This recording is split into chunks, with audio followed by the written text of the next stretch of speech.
Godzilla versus Kong. So, yeah, we're a little late on this one.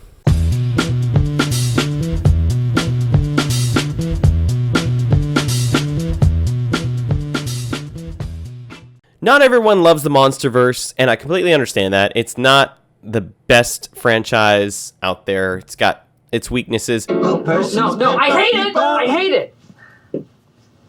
I don't hate it. I just don't like it at all. And it's terrible. But I happen to love it. Flaws and all. This is the showdown we've wanted to see for a long time. Are you?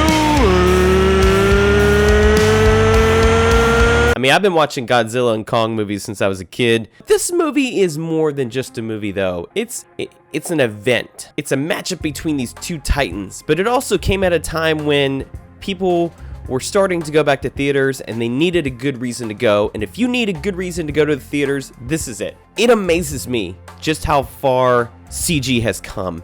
Seems like every time they blow me away with something new, like they just raise the bar every time. I mean, Godzilla looks amazing. Kong looks amazing. There's some set pieces that just look incredible. It's a gorgeous film. Every shot in this movie is gorgeous. There's really nothing, honestly, there's really almost no weaknesses I can think of visually speaking.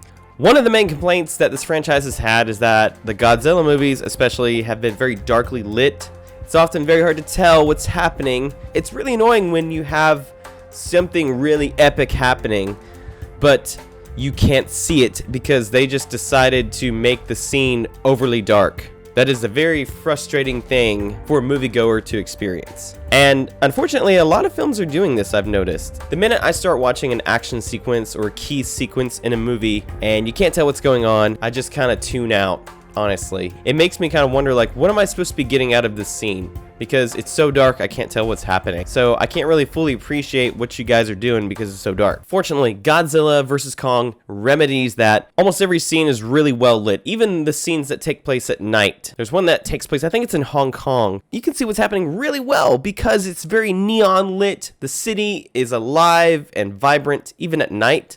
Kind of made me want to visit Hong Kong, to be honest with you. The tone is way sillier at times. The movie knows that it can be campy at times, and it fully embraces that, and so the visuals play right into that. It's a really well lit film because the director wants you to see the insanity and the carnage, and so I really appreciate that. I think in some ways that's going to make this film stand out more than the others in the franchise because audiences will be able to remember these key sequences. As far as what it delivers, I think sometimes people set up some strange expectations for films like these, like as if they're supposed to be really thought-provoking or like every film has to have these really fleshed out characters.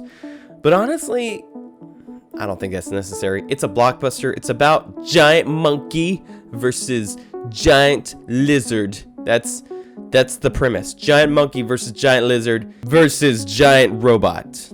I mean, if you want to even get more technical than that. The reason people watch these movies is because they like seeing giant monsters fight. And if there happens to be a good human element to it, that's fine. I'm all for it. Now, if it's terrible, obviously, yeah, that kind of does drag the movie down. For some people, comedy may be a turnoff for you in this film because there's so much of it. It's almost like they can't seem to find that balance in this franchise very well. Like in Godzilla 2014, there really wasn't almost any humor in that film. Then you go to the other extreme with a film like this. The stakes are not so much high as they are just like it's just a cage match. I don't know that they found that balance yet, and this film is definitely overly funny at times. Comedy is good, but it's campy and overdone at times. That may be a turnoff for some people. There's a lot you can nitpick about this film. If you want to know anything about me, it's that I tend to give movies more of a pass than most people. So if they have weaknesses that don't necessarily drag the film down,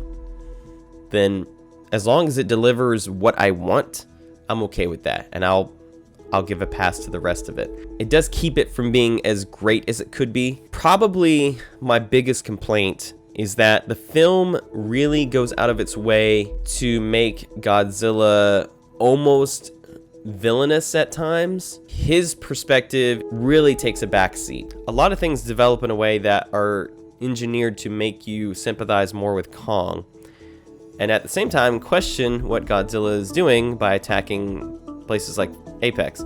But The trailers make it out like as if Godzilla is just attacking at random, you know, attacking cities, blah, blah, blah, and just hurting civilians left and right.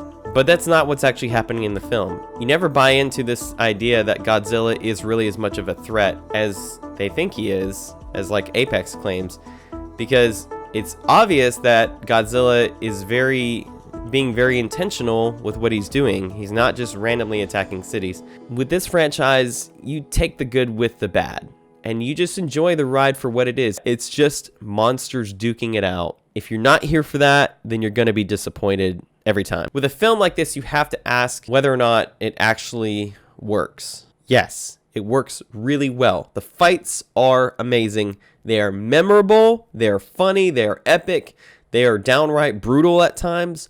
I loved some of the camera shots, some of the cinematography. You actually get a couple of point of view shots from like Kong or Godzilla. And I would think as a director, it would be challenging to make your film about giant monsters fighting visually distinct enough to set itself apart from all the other films that have done this. It's a simple enough premise, but how do you make it engaging for audiences to appreciate it? Is it like the best monster movie I've ever seen? Probably not, but it's still really, really good. If I had to guess, I'm assuming if you've seen this film, you more than likely enjoyed it, at least. I haven't heard many negative comments about it. At what point do we're okay with plot maybe being a little silly and characters being a little silly and just enjoying what does work? Now, something like The Rise of Skywalker, that film has so many problems with it, especially with its plot, that it's hard for me to enjoy what's happening on screen. There's only a few scenes in that film that I think really work like perfectly. Something like this, Godzilla vs. Kong, the main attraction that you come to see them fighting works really well. I'm gonna say a 7 out of 10. Where it matters most, it works. And that's what's most important to me as a fan. I would say I'd be a little bit more disappointed if I didn't think they were going to make any more films, because then I would say that this is even a bigger missed opportunity. This film did enough things right that it warrants a sequel. Hope you enjoyed this video. Share your thoughts below. Tell me what you thought about this film. If you liked it, if you disliked it. If you enjoyed this video, give it a thumbs up. If you didn't like it, just move on down the line there. Be on the lookout for my upcoming videos, and including a spoiler talk about this film. Thank you for watching, and have a wonderful day.